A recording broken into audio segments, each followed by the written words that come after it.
Royal Silks, Royal Junction, TB road, Ottapalam. നെൽകർഷകരെ സംസ്ഥാന സർക്കാർ അവഗണിക്കുന്നു എന്നാരോപിച്ച് കുഴൽമന്നം ബ്ലോക്ക് പാടശേഖര സമിതി കോർഡിനേഷൻ കമ്മിറ്റി മാർച്ചും ധർണയും നടത്തി. കുളവൻമുക്ക് ജംഗ്ഷനിൽ നിന്നും ആരംഭിച്ച മാർച്ച് കുഴൽമന്നം കൃഷി അസിസ്റ്റന്റ് ഡയറക്ടറുടെ ഓഫീസിന് മുന്നിൽ സമാപിച്ചു.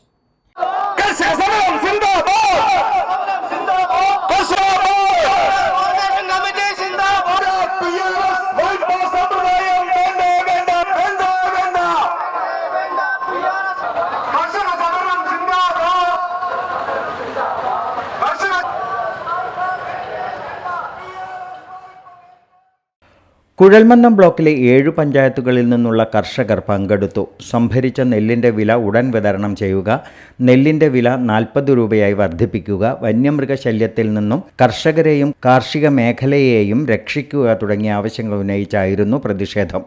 കൃഷിവകുപ്പ് മുൻ ഡെപ്യൂട്ടി ഡയറക്ടർ M. മുകുന്ദൻ ഉണ്ണി ഉദ്ഘാടനം ചെയ്തു. കർഷക ഉൽപ്പന്നങ്ങൾക്ക് ന്യായവില ലഭ്യമാക്കുന്നതിന് കേരളത്തിൽ ഒരു സംവിധാനവുമില്ല. മറ്റു പല സംസ്ഥാനങ്ങളിലും ഇത് ഉണ്ട് താനും. കർഷക സംഘടനകളുടെ നിരന്തര ശബ്ദമുയർത്തലിലൂടെ മാത്രമേ ഇത് യാഥാർത്ഥ്യമാവൂ എന്ന് അദ്ദേഹം പറഞ്ഞു.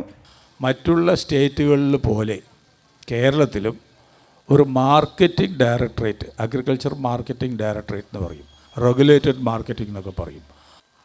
അതൊന്നും ഒരു ഉദ്യോഗസ്ഥന്മാരുടെ സംഘടനയോ മറ്റോ വിചാരിച്ച് നടക്കുന്ന കാര്യമല്ല. കർഷക സംഘടനകളോ അല്ലെങ്കിൽ ഇതിനെ പറ്റിയിട്ട് കുറച്ചുകൂടിയിട്ട് കടന്ന് ചിന്തിക്കുന്ന രാഷ്ട്രീയക്കാരുണ്ടെങ്കിൽ മാത്രമേ അങ്ങനത്തുള്ള കാര്യങ്ങളൊക്കെ നടക്കുള്ളൂ. അതൊരു പോളിസി മേക്കിംഗ് ആയിട്ടുള്ളൊരു കാര്യമാണ്. മറ്റുള്ള സ്റ്റേറ്റുകളിൽ എന്തിനാണ് ഈ ഡയറക്ടറേറ്റ് ഓഫ് മാർക്കറ്റിംഗ്?